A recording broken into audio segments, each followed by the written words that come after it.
Oh, fuck. Can you guys hear me now? Good Lord. Okay, so obviously, this week is starting out well. Here we go. Hey, good morning. Let's try that all over again. You didn't hear a thing I said.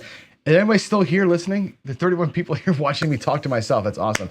All right, let's get back what I was going to say. I'm going to go right back to the start again because I actually made some good points there. So first things first, let me go back to the other screen and say, welcome to Coffee and Crafts. My God, I'll have to cut all that out.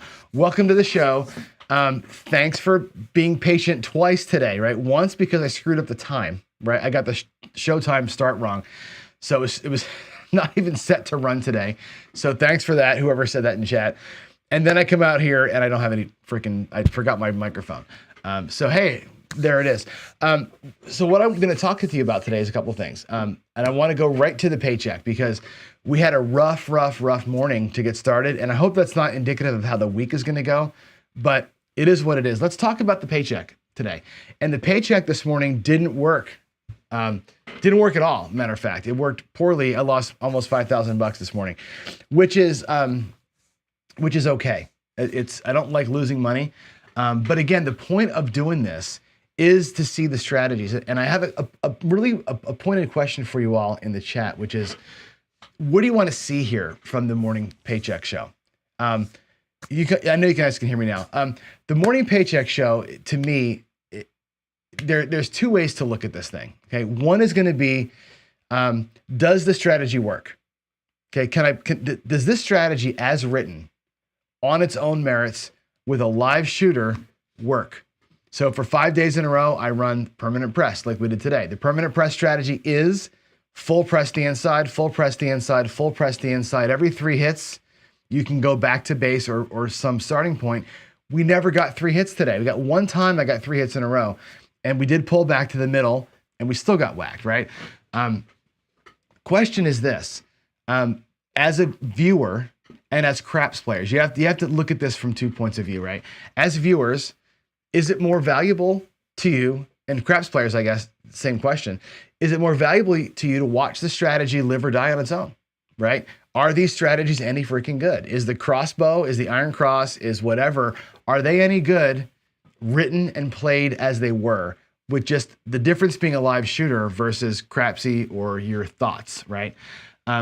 Or is it more valuable for me to go out there and play like I would play it at a casino? And what I mean by that is a day like today where it was 27 degrees in the garage and the heater was pumping, and I was so cold before I even got started, I couldn't feel nothing, right? Couldn't throw the dice at all, but I was still seeing the patterns, right? Even though I was throwing poorly, you see a pattern. Do I change dice sets in the middle of that show? Or do I do what I'm doing? Do I chase it, in other words, right? Do I see the fact that I'm not getting insides, but I'm getting horns and outsides? Do I change and pick up the 4 and 10 and drop horns in? Do I change and not do the hops and pick up horns instead? Right? Because you see the trend of what you're throwing in that moment, which is what you would do at a casino, but it's not the strategy. The strategy is press the inside. And I'm saying press the inside and take some of the change and play around with it. What do you want to see? Do you want to see me chase it, try and make these things work based on what we're seeing and how I'm throwing, or just be the human dice thrower and let the strategy play itself out, and we can talk through the holes, the pros, the cons, all of that of the strategy as I'm rolling it and letting the strategy just do its thing. You see what I'm saying? I want to know from you in chat, what do you want to see?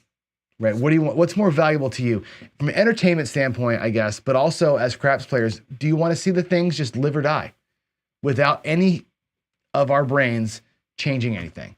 And it's really a hard question to answer because I wrestle with it every day. I'm out there going, man, should I just change my set, or should I do X, or should I throw random, or should I pick up other numbers? And I keep saying to myself, no. The strategy is inside press. Stay on the inside, stay on the inside, stay on the inside. That's what I should be doing, I think. But I want to know what you all want to do. And Waylon says, test it with random. 100% they should be thrown random. I think I should switch to random throwing in the morning from setting. Although, and here's another question for you. This strategy is a right side strategy, which is one you would play on a good shooter, right? If you're playing out there with me on a normal table on a good day, I would play this way because it can work, right? Some of these things are designed for that. So I don't know. I'm going to check chat because I know you guys are saying some stuff. I'm going to look in here real quick and see. Oh, wow. Look at all the PC comments. I see there's a, let's see. You got to roll up for that one for sure. That's a tough strategy for sure. Melodic, I'm always curious to see if the strategies fight back. Once a week, maybe play how I play with an explanation of the thought process. That's a good idea, right? Sometimes do it, but not always. I'd like to see if they fight back too. I think it's interesting. Like today was a day where it didn't fight back. It didn't really have to have time to fight. I'm going to fix that a little bit. Didn't have time to fight back because we ran out of money. The bets got too high. That also points to me to an adjustment. Like when you see it with $5,000 starting at 440, you should be okay. But the bets got too high too quick, and you end up running out of bankroll. You end up not having enough money in your rack to make it work. That's a learning thing. And maybe that's the thing we can say, hey, look, the strategy on its own isn't going to make it. We have to adjust the strategy as at its core to do it this other way. I think that's interesting. And Jen is trying to make sure I never sleep again. You want to make a daily paycheck with Randy, do a different show to prove strategies using strict strategy rules. Now I got 3 shows a day, Jen. Really? When am I supposed to make actual money? So we can try it. I think there's merit to that. There's merit to going random Randy on the strategy. Let's watch and see it go. There's merit to starting with a strategy and making human adjustments. I think we can do some of each. Maybe it's the same strategy during the week. Maybe it's a second thing. I don't really know. And yeah, if a fault was on day 1, is it a success? I don't know, Skill.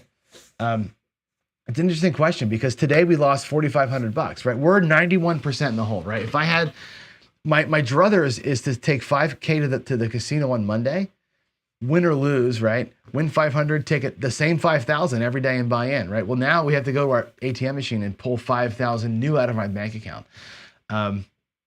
Yeah, we lose on day 1. There's no coming back from that unless you have a couple of spanking days after it. So it's hard, man. This is definitely a hard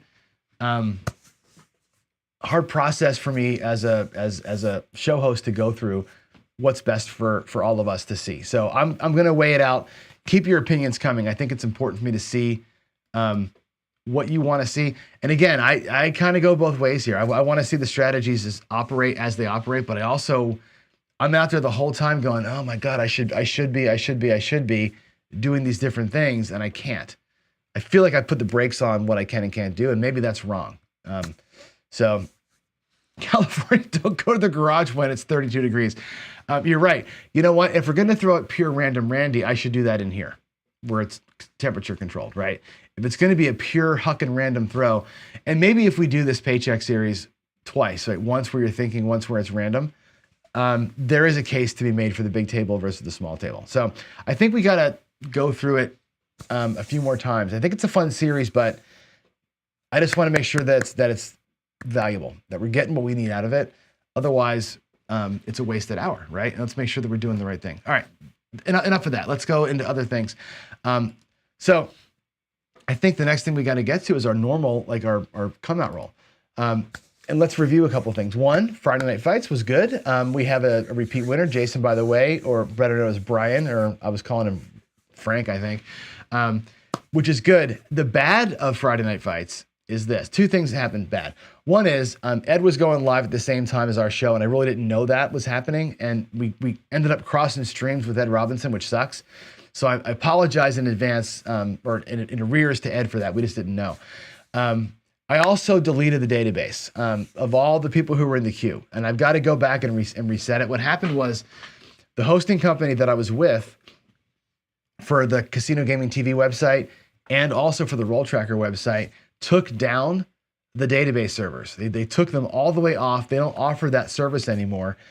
I missed the email that said that. I had a month to make an adjustment. I never made the adjustment, so my databases went away. I lost all my rolls in the Roll Tracker. Luckily, I had exported them. I lost all the people in the queue. So I'm going to move the website to a different place. We're going to get the database reset, but it's going to be nobody in the queue. So I've got to we lose all the history of the King of the Mountain, which sucks. We'll start it again, and I'll make sure that we're set up for it. So give me a day or two to get that reset, and then I'll have a call to action tomorrow where if you want to play, jump on back in again, and we'll get the the queue all set up. So my apologies for screwing it up, but it's what happened. Let's see. Dice Dr. Dan, I'm with you, dude. The garage is too cold. Sell the house and move to Vegas. I can't move to Vegas just yet. We are moving there. It's going to be about a year and a half. So I got another year of the cold garage to deal with, and then we'll be out there. It's going to be great. All right, Craps Chat this Sunday coming up, December 11th, 9 o'clock Eastern. Talked to Jeff a little bit about it over the other day. We have some things to talk about on here, and again, we're going to do a little. I think I'm going to spill the beans. We're going to do a little bit of Crapsy talk again. Not so much about Crapsy features, but about how we want to use it. And I'm going to give you, again, another thing I want y'all to think about in the chat here. And maybe on these chats, put a CC put a CC for Crapsy. I don't know why CC, but put CC : in front of your comments here. My question is going to be this on Crapsy. Right now you've got Alfredo goes live all the time with Crapsy codes. Jeff goes live all the time. I'm about to start doing some Pro Craps Casino live stuff. The same thing, going live. I know AZ does it. Do you all need us to go live at different times? Like, in other words, is it important that it's Alfredo, then Jeff, then me, then whoever, back to back to back to back to back? Or would it be cooler maybe to have a segmented, like 2 hours, maybe twice a week, depends on days, times, where we're all live at the same time? And you can hop from my channel to Jeff's channel to Alfredo's channel and play different rollers, play with each of us during the same time period, and kind of make it like a little casino where you're hopping around and playing with folks, right? That's a question. I think that's an interesting thing where you can kind of pick and choose who you want to play with today. So I'll tell you right now, it is impossible to know who's going live when. We literally all go to YouTube and look around and see who's got a scheduled thing and try and figure out when we can maybe go live. And sometimes that's during dinner and you can't do it, or sometimes it's too late. So I think it's interesting to just say, screw it.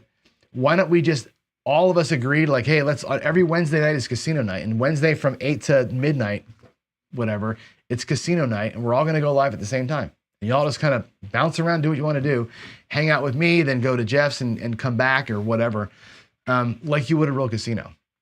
The rest of the week, we can do our own individual things, but what about a casino night where we're all live at the same time and we just don't have to worry about the collision of our shows? It's really hard, I'm telling you, and we all like vacillate over this. All of us are going, God, who's live now? And I feel like I'm stepping on somebody's toes, and so think about that. So Craps Chat, we're going to talk about that. I want to ask that question. Think about it for a couple days about possibility of a casino night, especially if your bankroll traveled with you. Like if you could withdraw from Crapsy your bankroll and you went to my table and bought in for whatever you wanted to buy in for, and then left with your money and went to a different table, treated it like an actual casino trip. Think about it. It's been on my mind for a while. I'd like to get some folks to talk about that on the Craps Chat. So that's one segment I've asked Jeff to insert in there and see, because it is really hard to get it right. On here, I didn't put it on yet, but King of the Mountain. Battle Royale is brewing. DGen and Old Bay are brewing a battle. The next Battle Royale looks like it's going to be those two. Haven't yet decided on anything in terms of like scheduling or what are they playing for, all that. So it's coming soon. Nemo has kind of called me out too. He's like, hey, I want to play you. I want to play like crazy person versus math person. I'm not really a math player. I'm more of a conservative player. So I would venture to say that Nemo will destroy me one-on-one with fake money all day long, because I'm not about to put 30 grand out there and bet it all. But it'd be fun to kind of watch that. So we'll see. What else to talk about? Guests that are coming. We have some superhero guests coming. Can you see who these people are? We have the Edge Man coming. We have the Math Man coming on to join me. And we have the Crazy Man coming on to join me. The next 3 weeks or 4 weeks, some of these guys may be on twice. Yeah, you can probably guess who each of these people are for sure. But I've got some plans to ask a lot of good questions and have a little bit of gameplay out there with all these guys. So look forward to some of those guests joining me. It's gonna be fun. Let's see, what else? I'm looking at, well, I mean, you say that, Duracell, but Jeff went live for 3.5 hours the other night. right? He went from 8 to 2 o'clock in the morning on the East Coast. That's also not friendly. We got to find like what time would work. Like what's the butter zone? If the butter zone is like 8 p.m. to 11 p.m. East, that's 5 to 8 West. That's okay, but that's my dinner time, right? And so those of us out here in the West or Alfredo in Texas, that bumps into family time. So it's really hard to find a good time to do it unless it's a weekend. So, and I guess the other question too is, do you even want to have us all at the same time? Like that's even like, is it even worth it for us to try and for you to bounce around, or is that stupid? I guess that's my main question. Is it a dumb idea at all? So think about it. Thoughts in chat here, but also on Sunday, we can talk about it live. I'm going to do a little quick CC search and see what y'all are saying. Let's see. Yeah, LFC on Wednesday night, they do crapsy for sure, which is cool. There's no, like I said, there's no table hopping there. I guess what I'm trying to do is like, I have it in my brain, Duracell, that this idea of table hopping is a cool idea. Like if we're all, like LFC is great, but it's one giant session, right? Versus changing casinos, like leaving Harrah's and going to Caesars, or leaving, leaving Fremont and going to the Four Queens. That would be what I'm picturing, like leaving Alfredo's table and coming to mine, and I throw my sevens and you go, well, screw John, I'm going to go see what Jeff's doing. And you jumping around to different live sessions. I think that's an interesting thing. In here, it sounds interesting. In reality, it may suck. So that's kind of what I'm asking you, if y'all think it's a good idea or not. So, all right, let's move on. I have a question from Chiro. The mid-mo-yo question of the week this week is, do you wait? Now, I'm going to try and set this up the way he did, which is basically you drive a couple hours to a casino, you get there, and the table's closed, and it's not going to open for 4 hours for whatever reason, labor shortage, whatever. Do you wait to play? And at first, my first instinct was, well, no, I'm not waiting to play. Like my first gut instinct is no. I've gone to my locals and they've been closed, right? There's not been dealers. Go back home. Like I don't need to play that bad. But I also am fortunate enough to not have to drive 2 hours. So I think if I drove 2 hours, would I wait? That might not be a bad case to get some dinner, do something different, and then wait. Because honestly, the 2 hour drive is no small feat. And if you drove that far, I think I'd probably find something else to do. If I'm looking to play craps that bad, I probably do wait. I think I wait for the table to open up and find other things to do. I'll sit in a sports book and watch horses for a couple hours. I wouldn't care. I'd eat, I'd do other things and let the table come to me. I would wait. I would certainly wait. If I drove 2 hours and 2 hours coming back home, I'd probably give it the time. I'd find something else to do and I wouldn't burn dough waiting. Locally, I'm out. If the table's closed and it was like a half hour, 45-minute drive, I think I'm done. So no, I wouldn't wait. I think that question seemed easy at first when I first heard you present it, but yeah, I always take into account, or I don't take into account the fact that you all have to drive a lot of times. I don't have to drive very far. It's a half an hour at worst for me to get to a casino.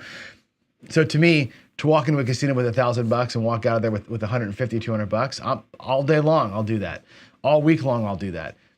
If I had to drive 6 hours and spend a night in a hotel to be able to play, I'm probably not leaving with $200. I'm probably being more aggressive like most of you probably are. So I think the local connection is the thing that makes the change for me. So there's my answer. It's kind of a short, simple answer, but that's it.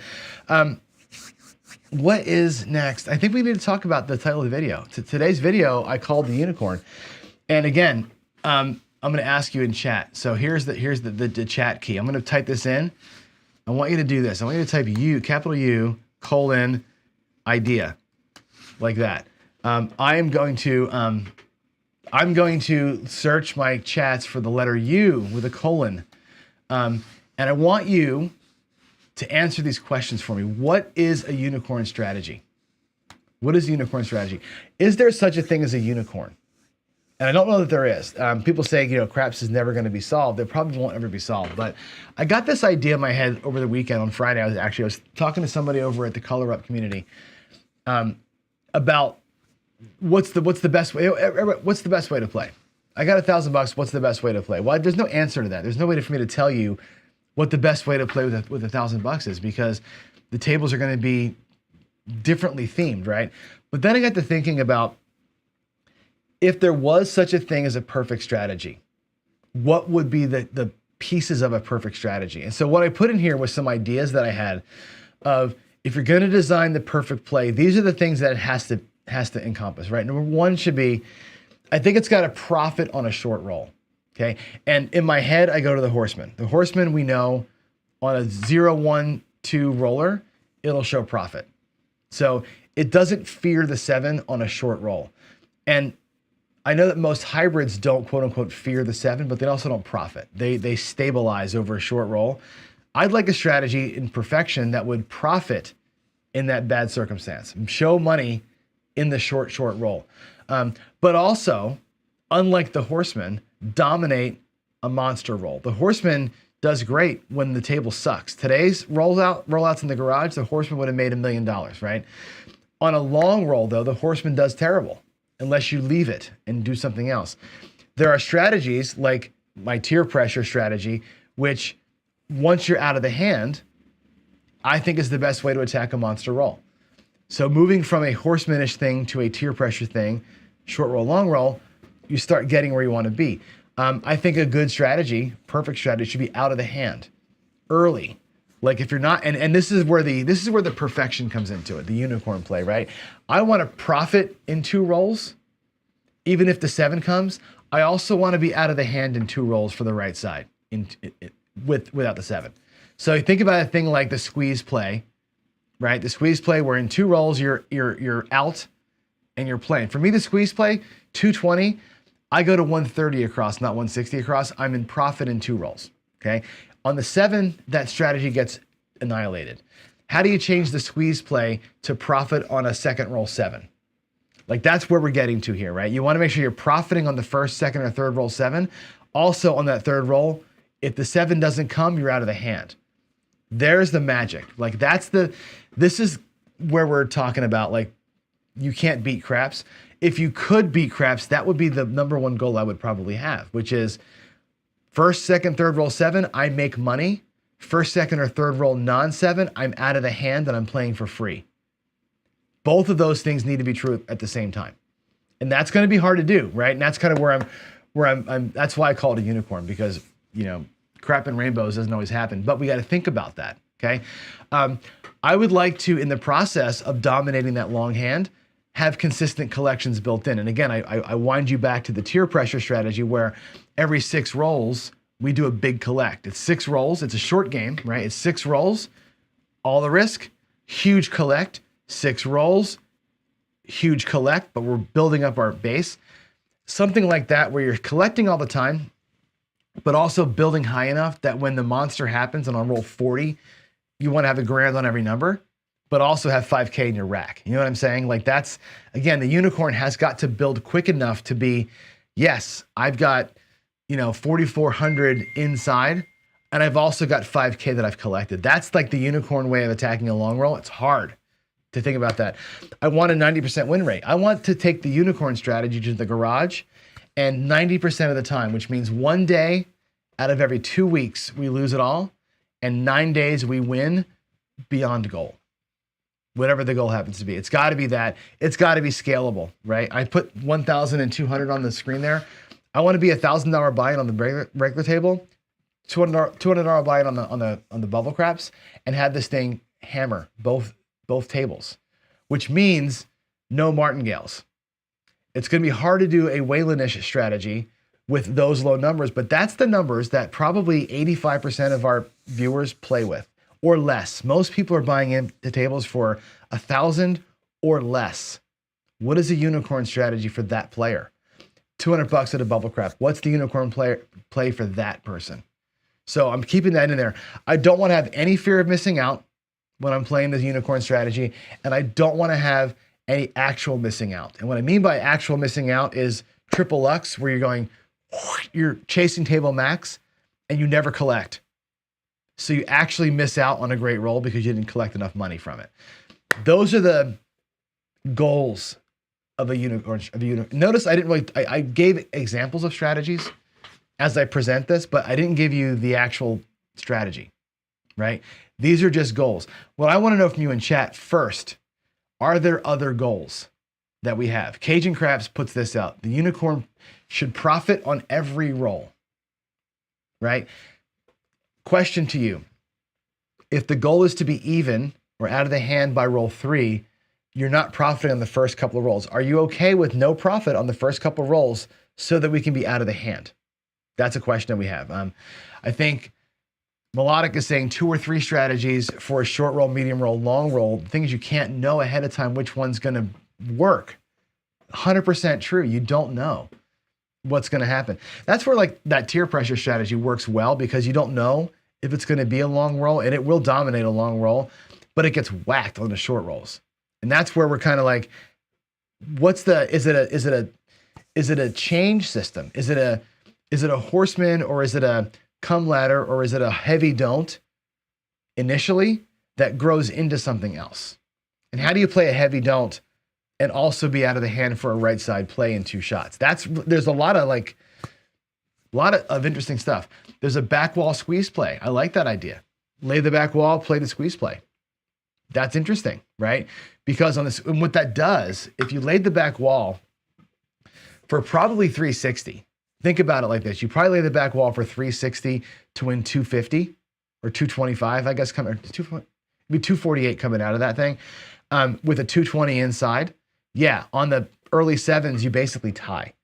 But on the rolls that aren't 7s, you're going to lose $80, win 70. You're going to be tying too much. We got to think about that's a possibility to lay the back wall while you're squeeze playing, but you end up tying too much.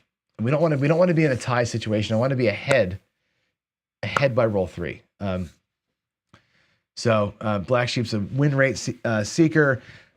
Victor, press, regress. Same bet, press the bet, regress the bet. That would work in the lower tier. So think about this, Victor. And I think that's a really good place for us. I'm going to move this up a little bit. That's a really good place to start a conversation from, because in the first tier, right, the first 6 rolls, that's a great strategy. Same bet it. You're saying same bet first, then press, then regress back down. That gets you kind of out of the hand. It keeps you pretty safe. And once you're there, I wouldn't do that pattern anymore. I'd leave the same bet pattern and go right into something more aggressive, right? That's a good way to get to base. It's not a good way, I think, to play from base. And I think that's where I think all of us need to kind of think about that, right? Getting to base, playing from base are 2 different things. And I think that's what Mello is saying here. It's like, find a way to get to base. And maybe your idea here, Vic, of, same bet, press, regress, the John Patrick system, is a way to get to base. I don't know. It's interesting. So that's what I'm thinking about. I think there's more to it. I think we need to come up with ways that when you have a perfect, wrong screen. When you have a perfect crap strategy, if we get there, how do we know that we got it, right? I'll paycheck the crap out of it, of course, but what's the measurement of it? Where are the holes? You got to know on every roll where the holes are, right? I'm trying to find a way to have no holes, obviously. What's acceptable loss on this thing? Does it recover if it has the worst possible case happen, like I will always do in the mornings? And how does it look after each roll series? So you look at, like, to me, the roll, like what I call the kind of the hops in the road here, the measuring sticks. After roll 1 on a 7, how did we look? After roll 2, if roll 2 was a 7, how does it look? And I'm saying after the point. After roll 6 and then a 7 comes, how do you look? That's the average. So 50% of our shooters end up with a 7 after roll 2, or after having no box numbers hit, right? With two or less. 6 is the average roll length over time. Then you get into people that exceed the average, the 10 roller, the 20 roller, the 30, the 40, and so on. In those rolls, how are we doing relative to other strategies? And I think having those measuring sticks and making sure that we're safe in every zone is important. And I think what we got to do is probably have a set of rolls that match this criteria.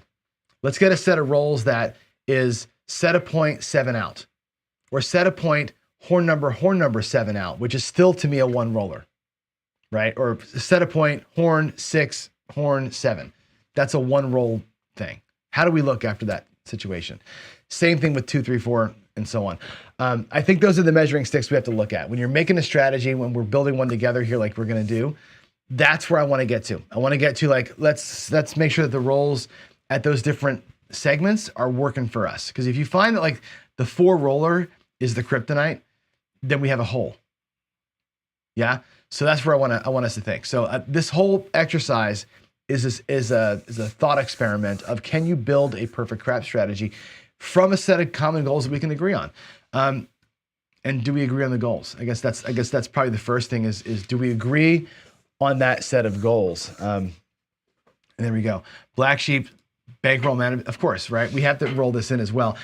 And again, I think the goal here, like I pointed out, is that 90% win of a certain rate, right? So let's say we're looking to win 10%. My garage goal, 10%, $5,000, win 500. It's 10% win goal. Can I get 10% 90% of the time? Or 20% 90% of the time? Or 50% if you want to be that guy? 50% 90% of the time. Can we build a strategy that achieves something consistently, right? I'm sure the answer is no, but I think it's going to be fun to give it a shot. So there it is. That's my challenge for the week. And I do have a guest coming on tomorrow, I think tomorrow, and we're going to chat about this. We're going to chat about the unicorn strategy and how that's this. And by the way, if you want to be a guest on my show, we're going to talk about this. We're going to ask the unicorn. I'm going to ask how you play. We're going to talk about what it looks like to make a unicorn and see how you would adjust stuff. So be ready for that. And if you want to be on, let me know. Just drop me a DM in Discord. Go to Discord, Casino Gaming TV, and drop me a DM and I'll get you on the show. We can talk through it live. There's so much going on in chat. I don't know if you guys are talking about this. Victor wants his Rail Abacus. I have my own Rail Abacus. We all have our own way of playing it. I think that is a big part of it, right? Managing your rack is part of a strategy. And I think people don't realize that, Victor. And I think it's good that you're bringing this up. Managing your rack in a way that is conducive to you knowing how much profit you've got and how much you're into the hand is critically important to know, right? So I think we have to roll gameplay into this thing too, right? Is the unicorn strategy a single shot, or is it a tiered strategy where it's like get them on, get them over, get them in, right?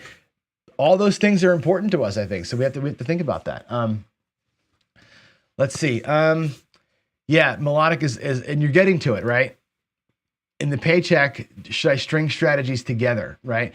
I think the paycheck is giving me, maybe for you all, agree or disagree here, the paycheck's given me a really good lens at longevity on some of these things, right? I've played some of these strategies, like, the come ladders and those things, and like my ways of playing, I've played for 100 years, and I know that they work in certain situations. The stuff I'm running now, like the permanent press, are things that I've not played for my whole life, and I don't know if they're going to work. And that's, to me, it's a learning experiment to see if some of these crazy ways to play work. This lets you know, is that a strategy I would put in as part of a unicorn? Yeah, like the unicorn might be this strategy turns into that strategy. Well, there's some strategies that I think don't belong on the list, right? Permanent press maybe being one of them. So I think that's I think that the Morning Paycheck series is giving us information to make those decisions. Like, yeah, if I'm doing this perfect strategy thing, I'm not playing that shit. That thing's going out. We're going to play something a little bit different, which is pretty, yeah. Oh, you guys are noticing my shirt, the Waylon shirt? Yeah. There are exactly 2 of these shirts in existence, and Waylon has one and I have one. Actually, there's 3. Your dad has one too, Waylon, right? I think Dad's got one. I wore this, by the way, Waylon. Screw you. This is my good luck shirt today. I put this on. I'm like, I'm going to have great luck today. I'm going to wear my Waylon shirt. I'm going to go out in the garage and we're going to crush this thing and make money in 5 minutes. And the Waylon shirt brought me bad luck. So I'm blaming you. I'm blaming you for the bad rolls. And there it is. Yeah. All right. Let's go to my table and play a little bit. Let's stop talking. Let's go back there and play just a little bit, and we'll do a couple of things. All right. Let me switch cameras here and let's just roll some randomness out, shall we? Roll some. I'm going to go to that screen there.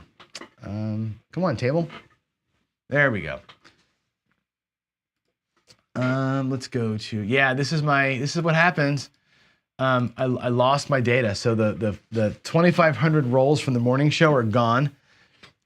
Again, because I'm just a dumbass and I didn't read my emails and we lost our system. All right, here we go. Building the unicorn strategy. So I think we need to look at a couple of things. And the first thing we got to look at is profiting on those short rolls, but without being degenerates. Complete degenerates. Here, by the way, on the table, I was doing some experiments last night with House Edge.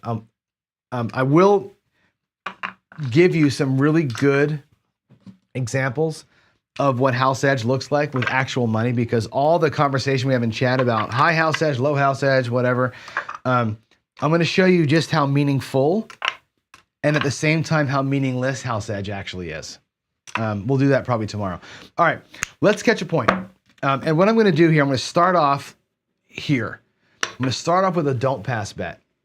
And again, we have to be in a position in a unicorn strategy, I believe, to be able to, here's my practice dice, to be able to profit in a crap roll, okay?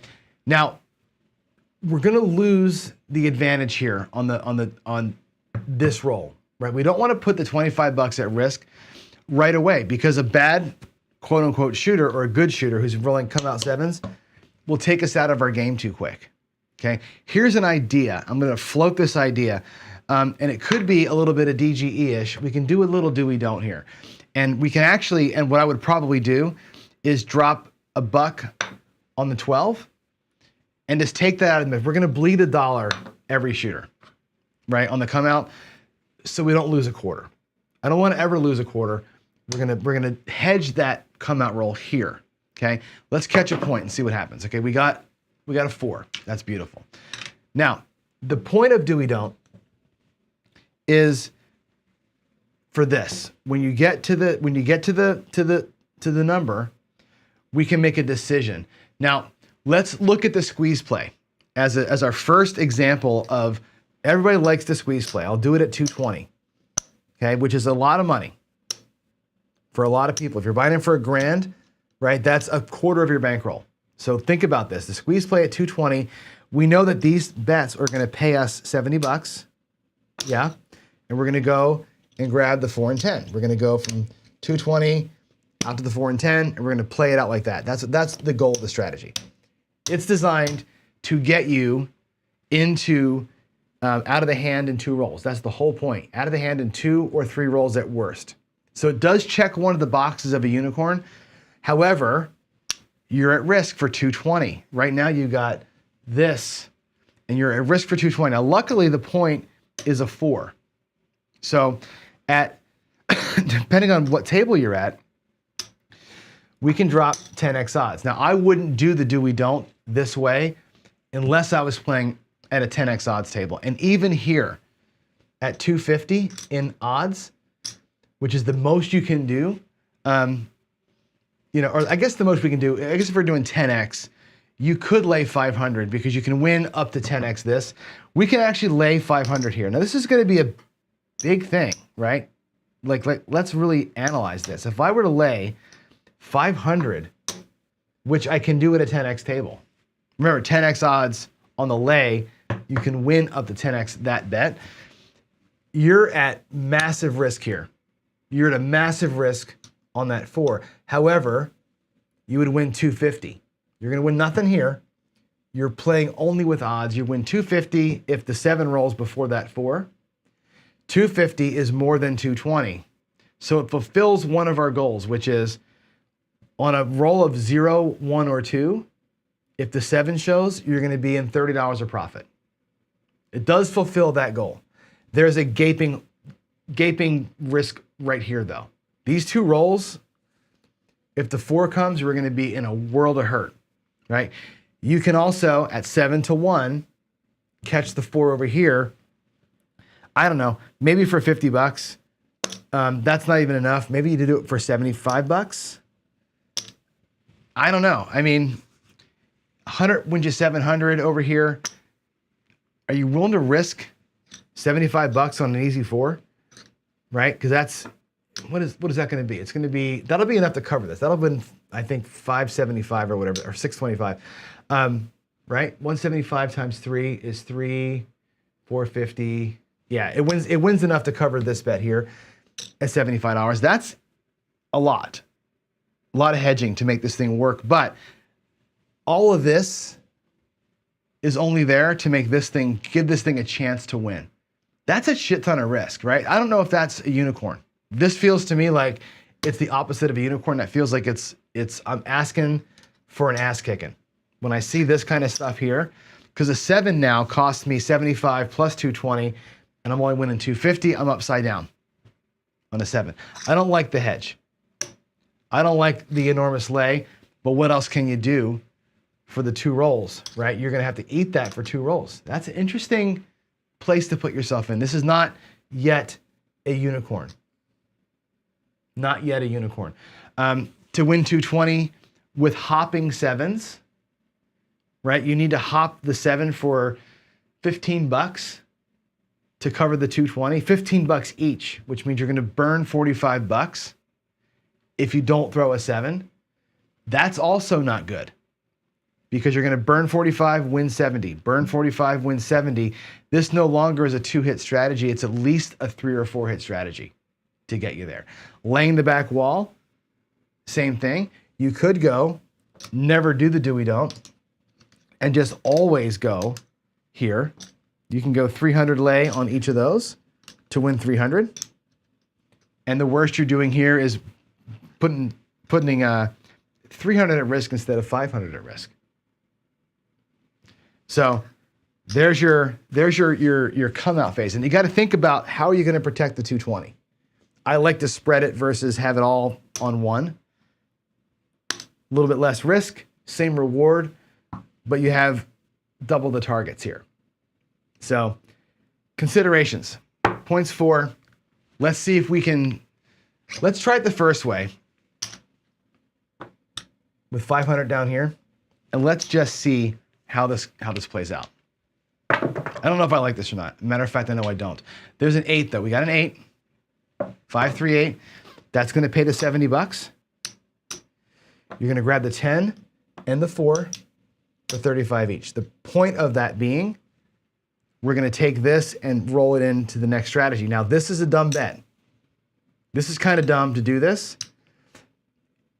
If you consider the strategy as 2 separate plays, you kind of want that bet there. Okay, we'll take the risk on the 4 for 1 more roll and see if we can't make it past 1 more roll and survive. Okay, we did. We got our 6. That pays 70 bucks. We're out of the hand. We made 140. We took 2 hits. We made 140. There it is. There's your 140 that you took in 2 hits. I'll take the lay bets down. We're safe. This bet I don't care about. That I could give 2 rats asses about that bet. Now we go to 130. 130 looks like it looks like 20 bucks on the 5 and 9. It looks like 15 bucks on the 4 and 10, and it looks like 30 bucks on the 6 and 8. And we'll see how our bets play out here. Let's get some nickels there for that guy. There's 30 on the 6 and 8. There is 15 on the 4.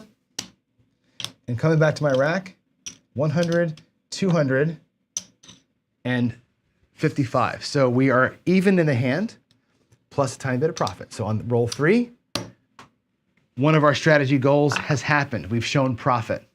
So we used kind of a, whatever you want to call it, a do-we-don't, ricochet sort of thing to get out. We used the squeeze play to get out of the hand. Now we're going to use the tier pressure strategy to attack the hot roll. If this roll turns into something great, this strategy will make a bank for us, but we got there, right? And again, we're in unicorn territory now because we're guaranteed to be okay. For 2 rolls, we were safe. I didn't like that. I did not like this at all. I don't like that, right? Any more than I like doing this. If we laid the back wall for a huge number, like 120 each or something like that, which you can totally do, or 150 each would work, right? You could be up in here and that's great on the 7. However, on those 2 6s that we hit, or the 8 and the 6 that got hit, you're going to burn these bets.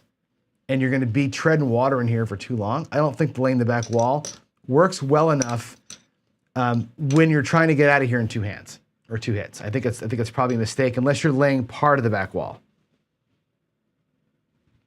I don't know. So that's my first thoughts on it. My first thoughts are I would like to get to some way to play even. That even could even be this. And again, let's go back to the squeeze play. Let's go back to it here. And it could be a 1-roll deal. Let's put all this stuff back. Yeah. Come on, red chips. Play nice. If we were squeeze playing it, this is kind of like a cocktails and craps episode. I'm just kind of thinking as we go through it. All right, there we go. 220. The first hit of $70. You could be out of here in 1 hit. You could say, well, you know what, $70, I'm freaking done, right? I'm just out. Pull all this crap down, and we're gonna go with 50, 65, $66, and just go right to the skill 66. Right? We may just go right there and take 100, 224 bucks back to the rack, take $4 in profit on hit 1, and start playing the 66.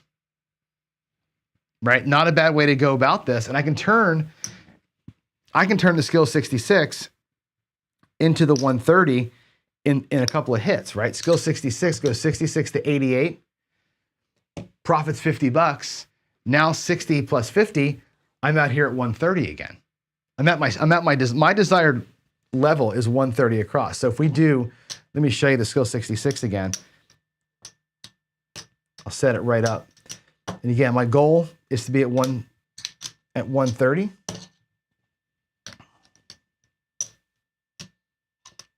Let's get this set back up. So 66 wins 21. I'm going to drop a penny, press them all up.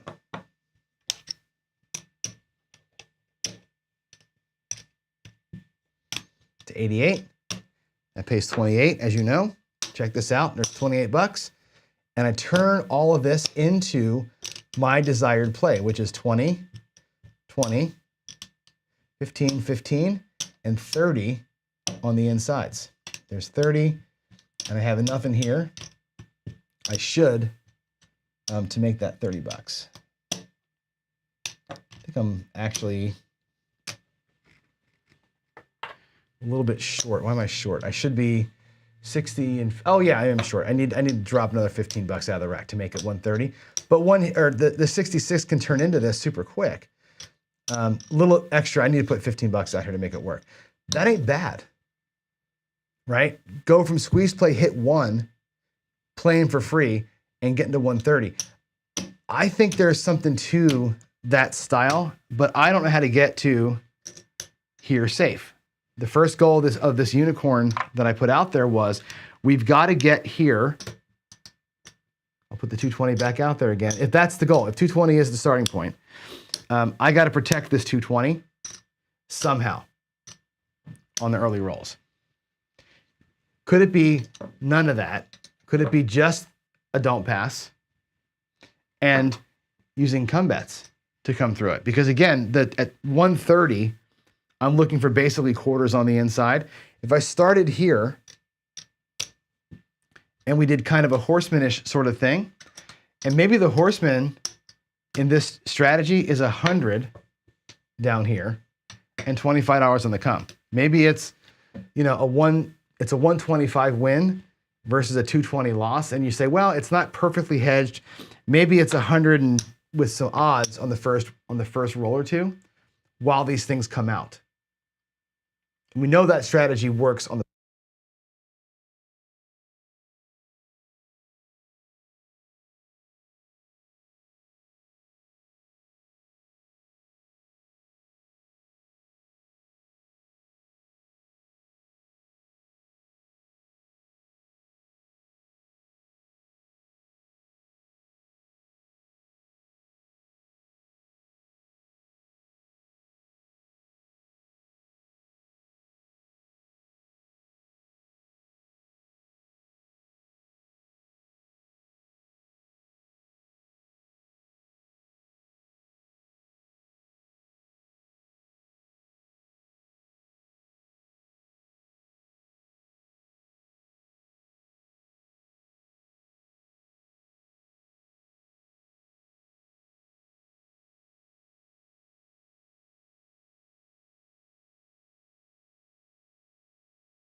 can hear me again now. This is my other microphone, which is the computer mic, which sucks. So sorry about, I don't know what happened. This thing was on the charger all weekend. I'm not sure why the battery died, but anyway, no volume to start the show, no battery to end the show, whatever.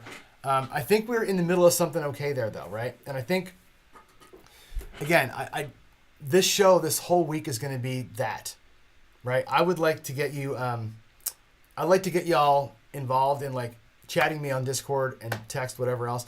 Let's share some ideas of ways to get out and get out with power. I want to get out. I want that 7 to rock hard for us in the first couple of rolls. If we get burned on a PSO, I want to win money. If it's not a PSO and we get our 2 hits, I want to be off that don't as fast as I can and let those inside bets have all the power. That's why I'm like a small don't with enormous odds is better. It's scarier, but it's better so I can pull out of it if I want to. That's kind of what I'm thinking. Think through it, y'all. How far is this from the 330 surprise? You know, the thing is that's such a big outlay, right?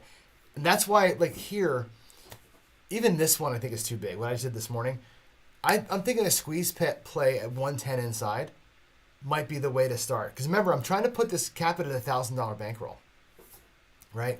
So $1,000 bankroll, I don't think that 220 inside or 330 inside with those enormous lay bets is attainable for most folks. So if it's a 110 inside squeeze play, little less requirement on the don't, little less scariness on the lays, that might be approachable. It may take us a little bit longer to get to the desired level, but I think that might be a thing to adjust tomorrow. Is let's lower the inside bets.